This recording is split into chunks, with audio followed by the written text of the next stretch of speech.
తాతలు తండ్రులు మనం నేర్పేది ఏంటండి, బాగా చదువుకురా, మంచి ఉద్యోగం చేసుకో, తర్వాత మంచి పెళ్లి అవుతుంది, పిల్లలు పడతారు, ఇంకా జీవితం అంతా గొడ్డు చాకరీయే. సో మన లైఫ్ అలా లీడ్ చేసుకోవచ్చు అని చెప్పేసి చెప్తూనే ఉంటుంటారు అనమాట. సో దానికి మనం అలవాటు అయిపోయింది చాలా మంది. ఏ తల్లిదండ్రులైనా సరే మంచిగా జాబ్ చదువుకో, తర్వాత జాబ్ చేసుకో. ఈ మెంటాలిటీ నుంచి మనం బయటపడలేక చాలా మంది ఇక జీవితాంతం కూడా ఏదో ఒక నచ్చినా నచ్చకపోయినా జాబ్ చేసుకుంటూ ముందుకెళ్తూ ఉంటుంటారు అనమాట. సో అందులో కొంతమంది, సో ఈ ఈ యొక్క సిస్టమ్ నుంచి బయటకు వచ్చి మనం ఏదైనా బిజినెస్ స్టార్ట్ చేద్దాం అనుకుంటే ఎంతో మంది నెగిటివ్ గా చెప్తుంటారు. సో నేను చెప్పబోయే, అంటే నేను చెప్పినవి కాదు, బిజినెస్ నిపుణులు చెప్పినవే, కొన్ని పుస్తకాల్లో ఉన్నవే మీకు చెప్తాను. ఈ 5 లక్షణాలు మీలో ఉన్నట్టయితే మీరు బిజినెస్ పనికిరారు. ఈ 5 కూడా మీరు పక్కకు పెట్టేస్తే మీరు బిజినెస్ డెఫినెట్ గా సక్సెస్ఫుల్ గా రన్ చేసుకోవచ్చు అనమాట. అవి ఏంటనేది ఒకసారి చూసుకుందాం. వ్యాపారం పెట్టిన వెంటనే డబ్బులు వచ్చేయాలి. వాళ్ళు వ్యాపారం పెట్టాం, రేపటి నుంచి డబ్బులు స్టార్ట్ అయిపోవాలి, ఎర్నింగ్ స్టార్ట్ అయిపోవాలి అనుకుంటారు చాలా మంది అనమాట. సో ఈ విధానంతో మీరు వచ్చేలాగైతే అసలు బిజినెస్ లోకి రాకపోవడం బెస్ట్ అండి. వ్యాపారం అనేది నిరంతరమైన కృషి, ఒక కృషి చేసే తపస్సు లాంటిదండి. అంటే వాళ్ళు పెడితే రేపు లాభాలు వచ్చేవి. ఒక వెళుతూ వెళుతూ వెళుతూ కూడా సమ్మర్ వచ్చింది, ఒక ప్రొడక్ట్ మనకి వెళ్తుంది, లేకపోతే వింటర్ వచ్చింది, ఒక ప్రొడక్ట్ ఎందుకు వెళ్తలేదు. సో దాని మీద అన్ని అవగాహన, అంటే కాలం అనేది నేర్పుతూ ఉంటది. ఇవాళ బిజినెస్ పెట్టామని రేపు లాభాల్లోకి వచ్చేవి. సో అన్ని బిజినెస్ లో అలా కాదు. ఇప్పుడు ఇవాళ ఎన్నో షాపింగ్ మాల్స్ వస్తున్నాయి, మనం చూసాం. ఇంతకు ముందు ఎంతో అవగాహన వచ్చాకే వీళ్ళు మొత్తం అంతా స్ప్రెడ్ అవుతున్నారు. అది ఏ బిజినెస్ అయినా సరే, ఒక షాపింగ్ మాల్ అవ్వచ్చు, చిన్న షాప్ అవ్వచ్చు, లేదా ఒక ఇండస్ట్రీ అవ్వచ్చు, ఏదైనా సరే అంతే. ఇదే కాన్సెప్ట్. మనం ఇవాళ బిజినెస్ పెట్టాం, రేపు డబ్బులు వచ్చేయాలనే ఉద్దేశంతో అయితే బిజినెస్ లోకి రాకపోవడం బెటర్ అనమాట. ఇంకా మనం చూసుకుంటే నెక్స్ట్ ఇది క్యాపిటల్ ఇన్వెస్ట్మెంట్ లేకుండా బిజినెస్ లోకి అయితే రావద్దండి. ఇప్పుడు ఎగ్జాంపుల్ మీ దగ్గర ఒక 10 లక్షలు ఉంది, బిజినెస్ 10 లక్షలతో స్టార్ట్ చేసేద్దాం అనుకుంటున్నారు. అయితే ఒక 50 లక్షలు ఉంది, 50 లక్షలతో స్టార్ట్ చేసేద్దాం అనుకుంటున్నారు. ఇలా అసలు రావద్దు అనమాట. మీరు మీ దగ్గర 10 లక్షలు ఉంది, ఒక 6 లక్షలు 7 లక్షలతో బిజినెస్ స్టార్ట్ చేయండి. 4 లక్షలు క్యాపిటల్ ఇన్వెస్ట్మెంట్ గా ఉంచుకోండి. ఎందుకంటే రేపు పొద్దున్న కొన్ని ప్రొడక్ట్లు వెళ్ళకపోవచ్చు, కొన్ని సీజన్లో మనకు బిజినెస్ ఉండకపోవచ్చు.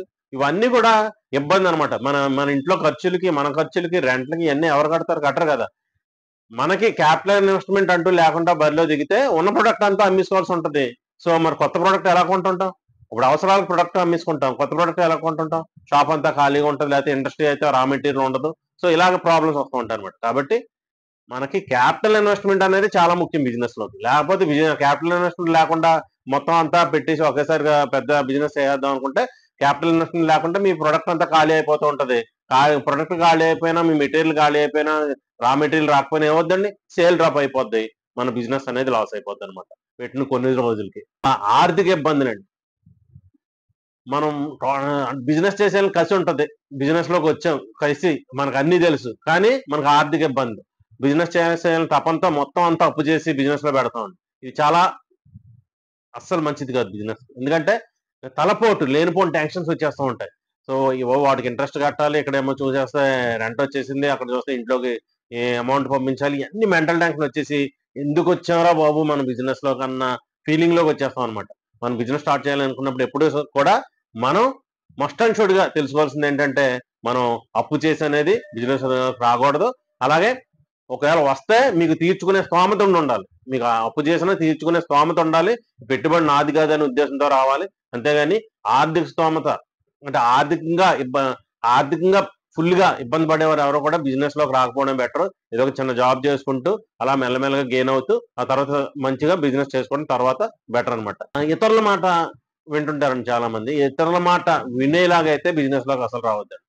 ఇతరుల మాట వినకుండా, సో ఇప్పుడు మీకు ఒక మైండ్ సెట్ ఉంది, మీ మైండ్ సెట్ మీరు ఫాలో అవ్వనప్పుడు ఇతరుల మాట 100 మందిని, అంటే మీరు బిజినెస్ చేస్తున్నా అది బాగుంటుందా లేదని 100 మందిని కన్సల్ట్ చేయకండి, నిపుణులు కన్సల్ట్ చేయండి. ఆల్రెడీ బిజినెస్ పెట్టిన వాళ్ళని, లేకపోతే ఏదైనా బిజినెస్ లో సీనియర్లని, పెద్దవాళ్ళని, ఇలాంటి వాళ్ళు కన్సల్ట్ చేస్తే ఒకళ్ళిద్దరిని మీకు బాగుంటుంది. అదే 100 మందిని కన్సల్ట్ చేశారంటే 100 రకాలుగా చెప్తారు, 100,000 మన ప్రయాణం వెళ్తుంది, మన బుర్ర మొత్తానికి డ్యామేజ్ అయిపోద్ది, ఆలోచన శక్తి తగ్గిపోద్ది. సో ఆ బిజినెస్ అనేది డ్రాప్ అయిపోతాం, ఎక్కడ వేసిన గొంగలు అక్కడే ఉంటది అనమాట. సో ఎన్ని సంవత్సరాలు అడుగుతూనే ఉంటాం, బిజినెస్ అనేది స్టార్ట్ అవ్వదు. ఇది ఇలాంటి మనస్తత్వం ఉంటే మనం బిజినెస్ లోకి రాకపోవడం బెటర్ అనమాట. మనం అసలు ఇతరులను కనుక్కునే వద్దు, సీనియర్ నలుగురు ముగ్గురు కనుక్కోండి సరిపోద్ది అంతే. ఇక పట్టుదల అండి. పైన అన్ని విషయాలు మనకుంటే ఆటోమేటిక్ గా పట్టుదల ఉంటే ఇంకా సక్సెస్ అవుతుంది. ఇప్పుడు మనకి మీరు పెట్టుబడి పెట్టిన వెంటనే లాభాలు ఆశించేవారు కాకుండా ఉండి, అలాగే క్యాపిటల్ ఇన్వెస్ట్మెంట్ ఉండి, అలాగే ఆర్థికంగా బాగుండి, అలాగే ఎవరి మాట వినకుండా, ఇతరుల మాట, చెప్పుడు మాటలు వినకుండా ఉంటే, మీకు పట్టుదల ఉంటే బిజినెస్ లో సూపర్ సక్సెస్ అయిపోవచ్చు. అది ఇవాళ అవ్వచ్చు, రేపు అవ్వచ్చు, 6 నెలల తర్వాత అవ్వచ్చు, ఎప్పుడైనా సరే అవ్వచ్చు అనమాట. ఎందుకంటే బిజినెస్ అనేది చాలా క్లిష్టమైనది, చాలా సంక్లిష్టమైంది బిజినెస్ అనేది. ఇందులో లోటుపాట్లు ఎన్నో ఉంటాయి. చేయగా తెలుస్తూ ఉంటాయి. సో మనకి ఈ సీజన్ లో ఏం పోతుంది, ఈ సీజన్ లో ఏం పెట్టాలి, లేకపోతే మ్యానుఫ్యాక్చరింగ్ చేసిన వాళ్ళు అయితే ఈ సీజన్ లో ఎందుకు పెడతలేదు, దీని బదులు ఇంకో కొత్త ప్రోడక్ట్ ఏది మనం స్టార్ట్ చేయొచ్చు. ఇవన్నీ కూడా మనకు కాలానుగుణంగా నేర్పుతుంది. ఆ పట్టుదల మనకు వస్తుంది అనమాట. ఆహా, ఎక్కడో ఒక చోట మనం మిస్ చేస్తున్నాం, దాన్ని మనం ఎలాగైనా డెఫినెట్ గా డబ్బులు సంపాదించవచ్చు, ఉన్నత స్థితికి వెళ్ళాలని చెప్పేసి మనకు ఒక పట్టుదల ఉన్న వాళ్ళు ఎవరైనా సరే ఈ 4 పైన మనం చెప్పుకున్న 4 పాయింట్లతో పాటు ఈ పాయింట్ ఉంటే బిజినెస్ లో డెఫినెట్ గా సక్సెస్ అవ్వచ్చండి.